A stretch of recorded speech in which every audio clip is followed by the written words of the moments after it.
Hey soldiers, more and more financial institutions, large financial institutions are coming out and they're predicting a recession by the end of 2023, latter half. So we're going to examine that and see exactly what they're talking about and also revisit some of the things that we need to do in order to protect our families from that. So we're going to get into that right away. Guys, I do definitely want to thank you for the 4,000 subscribers. Okay, we are headed toward 5,000 next. And I thank each and every one of the soldiers of finance, everyone who watches these videos, comments, likes, shares. All right, let's get right into it. Wells Fargo, they're the first large financial organization to come out and say they expect recession later on this year. And they believe that the Fed is unlikely to start lowering rates in 2023. We'll have to wait till 2024 to see that happen. Now, like I said, we're going to get to a couple of things that you need to do, strongly consider to gird your loins against a recession. Wells Fargo does not expect the Federal Reserve to cut its key lending rate in 2023, but sees the economy eventually tipping into recession later this year, contrasting some market expectations of a potential pivot. Inflation and interest rates together are restricting the economy. But Wells Fargo cautioned that the Fed's work seems incomplete. It does not expect a pivot to rate cuts till policymakers are sure that inflation is on track to reach their 2% goal, which it believes is unlikely before 2024.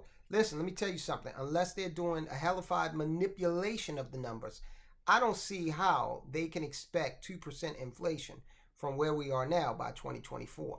My wife, she went with a friend to have lunch in an area near DC called Tyson's Corner. And she came back and she said, look, I don't see this recession happening. These are people out there, they're in these shops, that Louis Vuitton and all of these high-end shops, they're buying up everything. And I can tell you, my wife and I, we don't get down like that, okay? So she's, she had the lunch and she's walking with her friend. And this friend, tends to like nice things. And she works very hard and that's great. We're into purchasing assets ourselves. We're funny that way. But, hey, my wife's like, hey, just looking at this, seems like, the economy must be booming. Then we started talking about it. Tyson's Corner is right outside D.C. D.C. is Rome, people. So you've got an industry that exists in DC. It's called regulation and legislation. It's where your lobbyists hang out, okay? You got a lot of corporate headquarters down there too, like Boeing moved to be closer, is in the process of moving, I believe. I don't think they've completed the move from Seattle and Chicago. But they want a lot of their C-suite guys down there in D.C. because they want them to be close to power, okay? So you got people making millions of dollars in these corporations that, have their hooks into government. You've got folk who are lobbyists and influencers and advocates down there, okay, making this government money they're making, right? By and large. Or some sort of corporate money that is tied up in dealing with the government. And so these people got big time disposable incomes. Okay, you've got actual in the DC area, you have Ferrari dealerships, okay? Like, they don't have a Ferrari dealership anywhere near me because Ferrari knows damn well that can't nobody afford a Ferrari in my neighborhood. Okay, so Wells Fargo expects the Fed to raise rates by 25 basis points in both the May and June meetings. Some investors may be focused on whether the Fed will hike rates 25 basis points one or two more times, said Scott Wren, Senior Global Marketing Strategist for Wells Fargo. To us, that is splitting hairs, and we choose to focus on a slowdown in the economy and earnings. Now, we had a video that we did that talked about how Warren Buffett, from the standpoint of Berkshire Hathaway, he doesn't worry about the economy when investing. But we said that at an individual level, for people like us who are not billionaires, who are not multi-millionaires, then yeah, we got to worry about the economy because we don't want to get caught in a situation where you are 5 years from retirement and you are invested in something that gives you total exposure or outsized exposure to a market that may be going into a prolonged recession, uh, that would, you know, possibly have you out there working more years to make up for those losses. Fed policymakers predicted a mild recession, so don't listen to anything they say, starting later this year at its March meeting, and a recovery over the next 2 years. Okay? So that's what I call a prolonged recession. That is the first time that the Fed openly said it expects a recession. So let's take everything the Fed says with a grain of salt. Okay? So they say it's going to be a recession. Now, we all know that the economy is softening, and we've probably actually been in a recession for quite some time. But the government lies. Remember, they redefined what a recession was because they didn't want Joe Biden to be in a recession. I think that it's going to be inevitable at this point. The guy's already had, 3 bank failures, working on his 4th in his tenure. So the government is coming out and saying, yeah, we think it's going to be a recession. Probably only last 2 years. Yeah, prolonged recession. So if they're saying 2 years, guys, I prepare for 4. All right, so they're not the only ones warning about this, though. And it's Wells Fargo coming at you, saying that they believe that, recession's coming. Capital One also expects recession by year end, hammered by bad debt provisions. So this article is saying so much for the strength of the consumer. Now let's get into this because we just talked about a certain segment of the consumer population, one that has more money than, most of America. Capital One CEO Richard Fairbank just pulled the plug on the narrative that America's aggregate spending strength is anything but a mirage of extreme wealth thriving, while a vast majority of Americans are struggling through amid core inflation pain. Right, so just as we said, the uber wealthy, the well-heeled, they are spending like it's no tomorrow because, hell, why not, right? What's a few million between friends? But down here at our socioeconomic level, we are looking at that grocery bill saying, whew, this is getting interesting.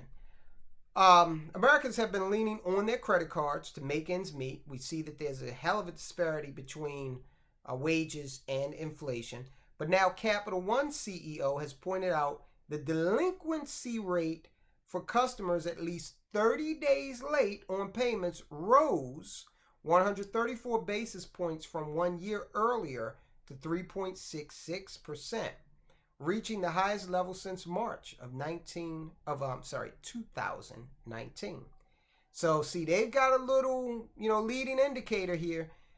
The consumer is losing ground. They're losing this fight in terms of the wage being down here, inflation being up here, and the consumer swimming against the tide trying to make, fill up that gap.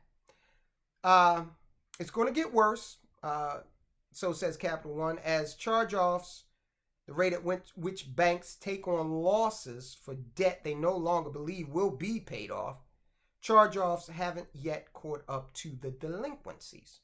All right, so one follows the other naturally. Fairbank acknowledged it's unlikely they will also return to 2019 levels around the middle of the year, lagging a quarter or two behind the industry, as happened during the pandemic and global financial crisis. One of my credit card companies sent me a note. They do this periodically. Hey, how much money are you making? What's your average gross income? And they kind of dressed it up to make it sound like I was doing something that I should be proud of. And I gave them the information. I don't have any problem doing that. But it was obvious to me that I'm not the only one getting that, and they're sending out some feelers saying, hey, you still making money, or what's happening over there? So Capital One tends to believe that we're going to go into a recession. Fairbank expects an imminent recession as the Fed itself forecasts a 4.5% unemployment rate by year end and calls that a shallow recession. And also remember, we have covered the unemployment rate numerous times. We showed you the difference between the U3 and the U6. What's being reported in the media is the U3. It is not the most accurate or all-encompassing measure of unemployment. For that, you got to refer to the U6. And at the end of the day, remember, these are surveys done on a very, very, very small portion of the population. I'm talking thousands of people, okay? A lot of people have the misconception that unemployment is calculated by the percentage of population getting an unemployment check. Well, guess what? That is not how BLS calculates it, all right? It's a survey of a very small group of individuals at any given time. So I don't trust the unemployment numbers, never have, never will, all right? Yeah, you can look at some anecdotal evidence of what your family members and friends may be going through, but I think we're by and large in the dark when it comes to unemployment. The ADP survey might be a little more trustworthy. The Fed has a survey that paints a grimmer picture than the Bureau of Labor Statistics survey. Okay, so what do? First thing you need to do if we're going into recession, try your damnedest to pay down your credit cards. Okay, really, really try to get that under control if you haven't already. That's number one. Then put some money simultaneously, even. You know, this is a two-tiered solution that you got to work simultaneously. Put some money away, okay? I don't recommend people pay up on the bill. Oh, I'm 3 months ahead on my phone bill. I don't want to do that. I want to maintain the money, and that way I have flexibility. Especially if I have that money sitting somewhere where it is making money. I'm not going to give it to Verizon and let them have money that could be out there making money for me, or money that could be sitting somewhere waiting for an emergency. Okay, I can't pay my mortgage, but my phone bill's paid up for 3 months, right? What the hell do I need with a home phone or internet access when I don't have a house? All right, so address your high interest credit to the extent that you can, and also put some money away. Now, how do you save money as a soldier of finance? Well, one way you may consider, and again, you have to do your due diligence, one way you may consider saving money is by holding gold and silver, okay? That's one way you could do it, all right? But you have to decide whether or not that is a smart move for you. Gold tends to hold its value, all right? But again, do your due diligence. Now, I want you to check out this video. The central banks around the world are telling their citizens of their countries, to get used to poverty.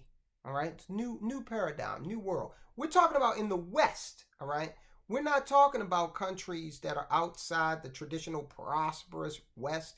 Western countries are telling their citizens to prepare for more lasting poverty. Don't ask for a raise. Okay, is what they're saying. So watch this video, find out more about the situation as we prepare ourselves to stay on the road to financial independence and freedom. Guys, I'll talk to you soon.